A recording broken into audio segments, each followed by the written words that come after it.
Sir నమస్కారం sir. నమస్తే. Sir Mulugu డిస్ట్రిక్ట్‌లో కర్రెగుట్టల ప్రాంతంలో కొన్ని రోజుల నుంచి కూడా చూస్తున్నాం ఎన్‌కౌంటర్‌లు అక్కడ జరుగుతున్నాయి. మావోయిస్టుల వేట కొనసాగుతూనే వస్తుంది. అయితే దీని పట్ల కేసీఆర్ గారు కూడా కాస్త పాజిటివ్‌గా స్పందించి దాన్ని ఆపాలి, ఇది ప్రజాస్వామ్యం కాదు అని ఆయన చెప్పారు. ఆ తర్వాత రేవంత్ రెడ్డి గారు కూడా మంత్రులతో మీటింగ్ ఏర్పాటు చేసుకొని ఆయన కూడా దీనికి సానుకూలంగానే వ్యవహరించినట్టుగా తెలుస్తుంది. మరి ఒక మాజీ అండ్ ప్రస్తుత ముఖ్యమంత్రులు దీన్ని ఆపాలని చెప్పేసి కోరుకున్నప్పుడు మరి ఇప్పుడు అక్కడ ఆగిపోయాయా ఎన్‌కౌంటర్‌లు? మరి ఇప్పుడు ప్రెజెంట్ అక్కడ పరిస్థితి ఏ విధంగా ఉంది సార్? అంటే 9వ రోజు నడుస్తోంది. ఇప్పటికీ అక్కడ సైన్యాలు కూంబింగ్ ఆపరేషన్లు చేస్తూనే ఉన్నాయి. ఆపరేషన్ జరుగుతోంది అని ఛత్తీస్గఢ్ ముఖ్యమంత్రి చాలా స్పష్టంగా మీడియా ముందుకు వచ్చి మాట్లాడాడు. మాట్లాడిన సందర్భంగా ఆయన ఒక విషయం ప్రస్తావించాడు. ఆంధ్ర, తెలంగాణ రాష్ట్రాలకు సంబంధించిన బలగాలను కూడా మేము అక్కడ సమీకరించామని చెప్తున్నాడు ఆయన. ఒకవైపు తెలంగాణ ప్రభుత్వం ఇది తప్పు అని చెప్పడంతో పాటు ముఖ్యమంత్రి రేవంత్ రెడ్డి గారు పౌర హక్కుల సంఘాలతో మాట్లాడారు. మాట్లాడి ఇలాంటి వాటిని నేను అనుమతించను అన్న పద్ధతిలో ఆయన మాట్లాడి చర్చలు పునరుద్ధరిస్తాను, అంటే వైఎస్ రాజశేఖర రెడ్డి గారి టైంలో జరిగినటువంటి చర్చల ప్రక్రియని పునరుద్ధరిస్తాను, దానికి నాకు అభ్యంతరం ఏమీ లేదు, అప్పుడు కూడా కాంగ్రెస్ ప్రభుత్వమే చొరవ తీసుకుంది అని చెబుతూ అప్పటి చర్చల ప్రక్రియను కొనసాగించినటువంటి జానారెడ్డి గారితో మాట్లాడి ఏ విషయం చెప్తానని ఆ రోజు పంపించాడు ఆయన. సరే, దానికి సంబంధించి జానారెడ్డి గారిని కలిశాడు. ఆయన అభిప్రాయాలు ఆయన చెప్పాడు. ఇది నడుస్తోంది ఒకవైపు. నేను చర్చల కంటే ఎక్కడో చోట పాజిటివ్ టోన్లో మాట్లాడాడు ఆయన. ఆ పాజిటివ్ టోన్ని తప్పు పట్టాల్సిన అవసరం లేదు, అది కరెక్టే. అయితే ఇక్కడ ఆంధ్రప్రదేశ్ పరిస్థితికి వస్తే అక్కడ ఎవరూ కూడా రియాక్ట్ కావట్లే ఏ నాయకుడు. ఇక్కడ ప్రతిపక్షము మాట్లాడింది, అధికార పక్షము మాట్లాడింది తెలంగాణలో. ఆంధ్రాలో కనీసం మాట్లాడటానికి భయపడుతున్నాడు, జగన్ భయపడుతున్నాడు. కూటమి ఎలాగో మాట్లాడదు, కమ్యూనిస్ట్ పార్టీల వరకు మాట్లాడుతున్నాయి అక్కడ. సిపిఐ, సిపిఎం అవి కూడా తెలంగాణలో మాట్లాడినంత బలంగా మాట్లాడట్లేదు ఆంధ్రాలో. అదొక దారుణం జరుగుతోంది. కానీ ఆంధ్ర పోలీసులు కూడా ఇందులో ఇన్వాల్వ్ అయి ఉన్నారని ఆయన చెప్తున్నాడు. సరే, ఏదేమైనప్పటికీ సీతక్కని కూడా కలిశారు. ఏది పీస్ కమిటీ ఒకటి ఏర్పడింది. మావోయిస్టులతో కేంద్ర ప్రభుత్వం చర్చలు జరపాలి అనే డిమాండ్తో ఒక పీస్ కమిటీ ఏర్పడింది. జంపన్న గారు వీళ్ళందరూ ఉన్నారు దానిలో. వీళ్ళు సీతక్కను కూడా కలిశారు.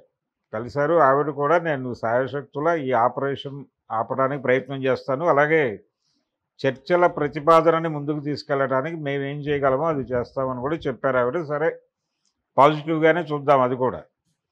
కానీ కనీసంగా మాట్లాడనటువంటి ప్రాంతాలు కూడా ఉన్నాయి ఇప్పటికీ. అక్కడేమో జరుగుతోంది. రేవంత్ రెడ్డి గారు పాజిటివ్గా స్పందించినా కానీ ఆచరణలో ఆ పాజిటివ్నెస్ కనిపించకపోవడానికి రీజన్ కేంద్ర ప్రభుత్వం దీన్ని ప్రతిష్టాత్మకంగా తీసుకుని నడుపుతోంది. ఆపరేషన్ కగారులో భాగంగా ఈ దాడులు జరుగుతున్నాయి కర్రెగుట్టలో. ఇందులో ఆల్రెడీ 38 మంది అని మీడియాలో ఒక స్పెక్యులేషన్ వచ్చింది, కానీ ఆయన అధికారికంగా 5 అని చెప్తున్నాడు ముఖ్యమంత్రి గారి ప్రకటనలో. ఒకవేళ అది నిజమే కావచ్చు. అలాగే లోపల వాళ్ళు సఫర్ అవుతున్నారు, ఇవన్నీ రకరకాలుగా చెప్తున్నారు. ఏది జరిగినా కానీ ఆ జరుగుతున్నటువంటి పద్ధతి డెమోక్రటిక్గా లేదు. ఎందుకంటే అటునుంచి ఏదైనా రెచ్చగొట్టేటువంటి చర్యలు ఉంటే వీళ్ళు వాళ్ళని కంట్రోల్ చేయడానికి చేయాలి. అక్కడ ప్రజలని డిస్టర్బ్ చేస్తున్నట్టు కానీ, లేకపోతే ప్రజా జీవితానికి కానీ, ప్రభుత్వ వ్యవహారాలకు కానీ వాళ్ళు ఏదో హాని కలిగిస్తున్నట్టుగా ఎక్కడా ఒక చర్య కూడా రిపోర్ట్ కాల. వాళ్ళు సమావేశం జరుపుకుంటున్నారు. ఆ సమావేశం మీద దాడి చేసి చంపాల్సిన అవసరం నీకేంటి? నీకు హాని జరగనప్పుడు అది కదా ప్రధానంగా అడగాల్సింది. ప్రభుత్వం ఆ ఏరియాలో ఓవర్గా బిహేవ్ చేస్తోంది అనేది వాస్తవం. హెలికాప్టర్లని, డ్రోన్లని పెట్టి అక్కడ ఏం జరుగుతుందో అబ్జర్వ్ చేయాల్సిన అవసరం మీకేంటి? ఒకవైపు వాళ్ళు స్పష్టంగా చెప్పారు, మేము ఆయుధాలు వదిలిపెట్టి చర్చలకు సిద్ధంగా ఉన్నాం. నిరాయుధీకరణ అనే మాట వాడలేదు, కానీ కాల్పుల విరమణ, సీజ్ ఫైర్ అనే మాట వాడారు వాళ్ళు. మేము ఏ రకమైనటువంటి రెచ్చగొట్టే పనులు చేయము, ఏ రకమైన ప్రవోకింగ్ యాక్టివిటీస్ మా వైపు నుంచి జరగవు అని స్పష్టం చేస్తూ సీజ్ ఫైర్ ఏకపక్షంగా కూడా పాటించడానికి సిద్ధంగా ఉన్నాం అన్నారు. అంత స్పష్టంగా వాళ్ళు మాట్లాడి వాళ్ళు ఈ వాతావరణంలో మనం ఎలా బిహేవ్ చేయాలి అనేది చర్చించుకోవడానికి కొంతమంది అక్కడ ఉన్నారు. దానికి సంబంధించిన డీటెయిల్స్ తెలుసుకుని నువ్వు మిలిటరీతో వెళ్ళి వాళ్ళని చంపేస్తానంటే ఎలాగా? ఇది పూర్తి అప్రజాస్వామికమైనటువంటి ప్రభుత్వ ఆచరణ. ఇది యుద్ధం చేస్తోంది. ఏది మేము చర్చిస్తాము, మేము డెమోక్రటిక్గా మీతో వ్యవహరించడానికి సిద్ధంగా ఉన్నాం. పైగా వాళ్ళు రీజన్ చెప్తున్నారు ఓపెన్గా. అడవుల్లో ఆదివాసీల జీవితాలు సంక్షోభంలో ఉన్నాయి కాబట్టి నిర్బంధ సంక్షోభం అంటారు దీన్ని. నిర్బంధం విపరీతం అవటం వలన వాళ్ళ జీవితాల్లో వచ్చిన సంక్షోభం నుంచి కొంత తెరిపి తీసుకురావడం కోసం మేము చర్చల ప్రతిపాదన చేస్తున్నామని స్పష్టంగా చెప్పాడు ఆయన. చెప్పినప్పుడు దానికి స్పందించడానికి మీకున్నటువంటి ఇబ్బంది ఏమిటి అంటే, మీరు ఓపెన్గా ఆదివాసీలని అడవుల నుంచి బేదఖలు చేయాలనుకున్నారు కాబట్టి వీళ్ళతో చర్చలు మీకు అంగీకారం కాదు. రెండోది, మావోయిస్ట్ అనేటువంటి పార్టీ ఉనికిని వీళ్ళు తట్టుకోలేని పరిస్థితిలో ఉన్నారు. భారతీయ జనతా పార్టీ నాయకులు, కేంద్ర నాయకులు వాళ్ళు ఓపెన్గా వాళ్ళ మనసులో ఉన్న మాట ఏంటంటే, మీరు షట్ డౌన్ చేయండి, పార్టీని రద్దు చేయండి, లేకపోతే తీసుకొచ్చి భారతీయ జనతా పార్టీలో విలీనం చేయండి అన్నటువంటి ప్రతిపాదనలతో వాళ్ళ యాక్టివిటీ నడుస్తోంది. ఒక రకంగా బుల్డోజ్ చేసి చంపేసి నిరసన అంటే నిన్న కూడా ఒక ప్రకటన వచ్చింది. అదేంటంటే ఛత్తీస్గఢ్ ప్రాంతంలోనే చాలామంది ఆదివాసీలు ఆదివాసీలు లొంగిపోవటం ఏంటి, ఆదివాసీలు లొంగుబాట్లు అనేది జాగ్రత్తగా గమనిస్తే ఆదివాసీలందరినీ మావోయిస్ట్ అకౌంట్లో లొంగుబాటు చేసుకుంటున్నారు.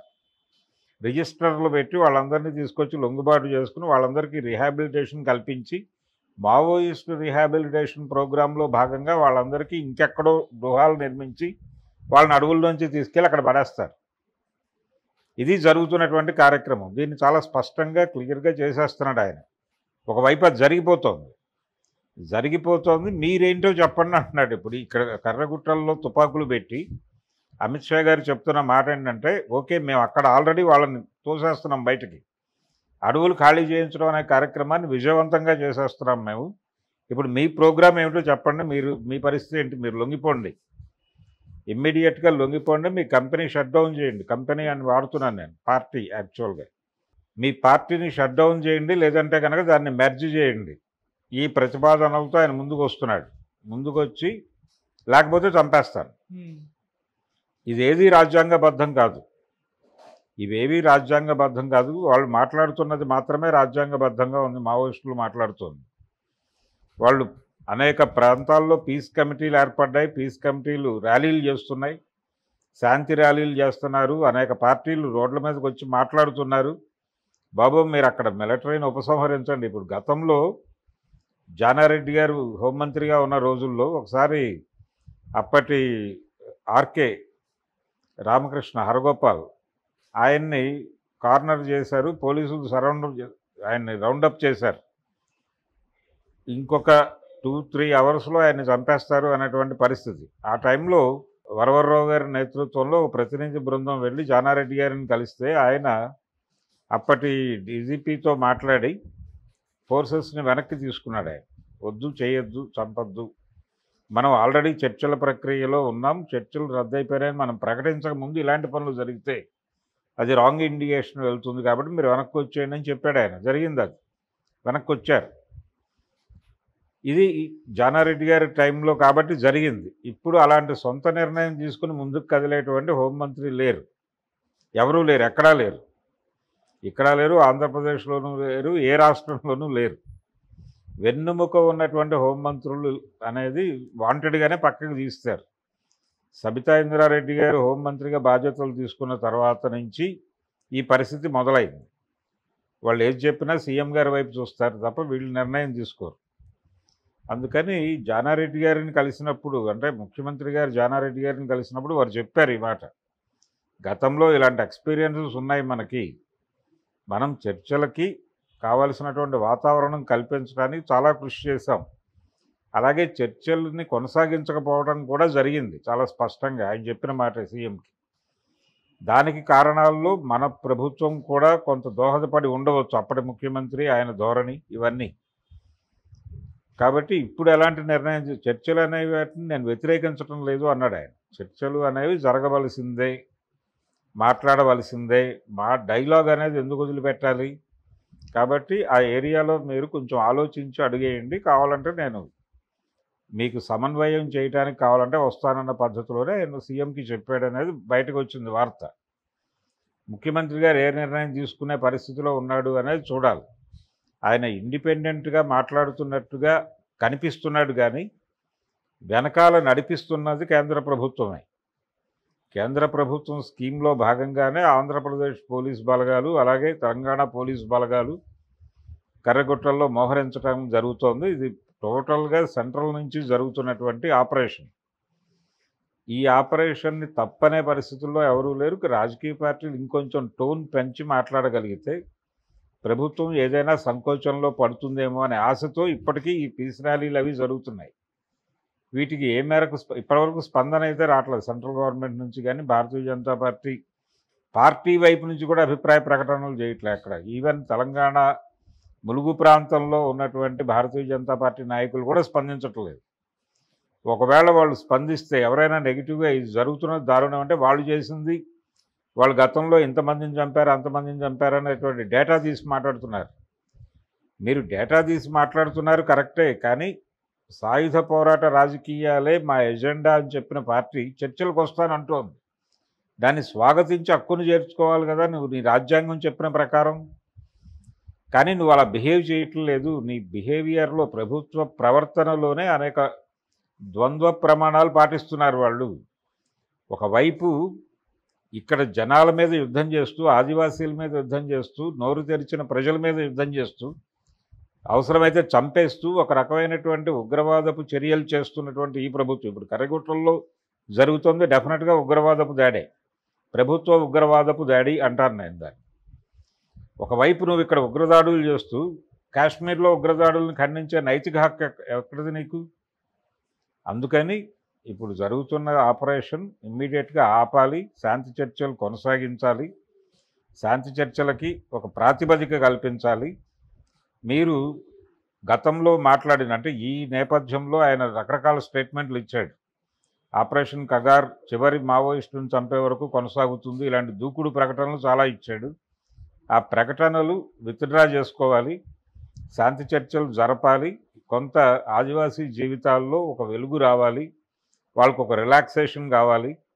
అలాగే వాళ్ళని మావోయిస్టుల పేరుతో సరెండర్ చేసుకుని మావోయిస్ట్ రిహాబిలిటేషన్ ప్రోగ్రాంలో భాగంగా వాళ్ళని అడవుల నుంచి బయటకు పంపించేటువంటి కార్యక్రమాలు కూడా ఆపాలి. ఇది జరగవలసినటువంటి కార్యక్రమం. మరి దానికి పౌర సమాజం ఏ మేరకు కేంద్ర ప్రభుత్వాన్ని ఇన్ఫ్లుయెన్స్ చేయగలదు అనేది చూడాలి. Thank you so much. Thank you.